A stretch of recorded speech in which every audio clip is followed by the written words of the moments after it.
Kuna mama tumetoa pale kwa gari kama mededi. Pale, kwa ile pastor niko pale mbele. Unaona? Alikuwa anaendesha. Akasema hata asha gari. Huyo mama amekufa. Kuna watu waine wameenda na hii mto. Leo hii.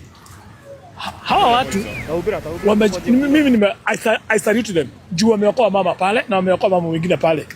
Watu wawili wametolewa kwa huu mto. Pale. Kuna mama ametolewa pale kwa huu mto. Na mama mwingine pale. Huyu leo gari ameenda kutolewa maji hapa ndani kumpata mpoto. Sasa angalia. Sasa hebu angalia hii barabara. Huwezi ukasema kama kuna lami. Au Red Cross inakuja masaa mbaya wakati tumeokolea watu. Sasa wanakuja kufanya. Wanakuja kutufanyia nini? Wanakuja kufanya? Wakati tumeokoa watu ndio wanakuja. What for? Watu hawakuweza maybe kuruka vile maji ama kulienda aje? Kuna wenye walijaribu kuruka, wengine maji kawabeba. Basi ilikuwa na watu. Sasa unaona kama hii basi ilikuwa na watu hii. Hii basi ilikuwa imefunikwa.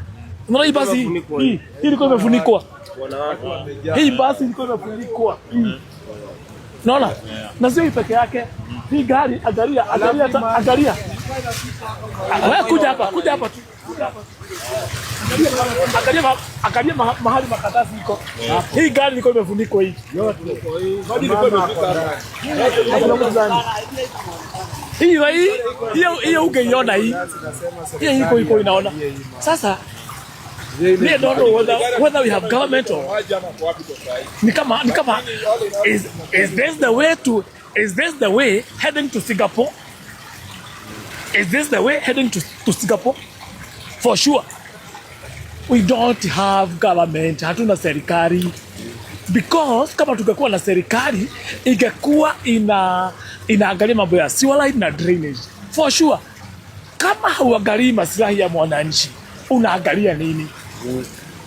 Kama sio tu kupora nchi, corruption, kama sio kwa mambo tu ya kujipenda na kupenda pesa. For sure. What government, serikali inatusaidia na nini? Isipokuwa tu ni kupora, kuimba. Just have a look. Gari kama hii ikikuja kufunikwa na maji, mto ilikuwa wapi?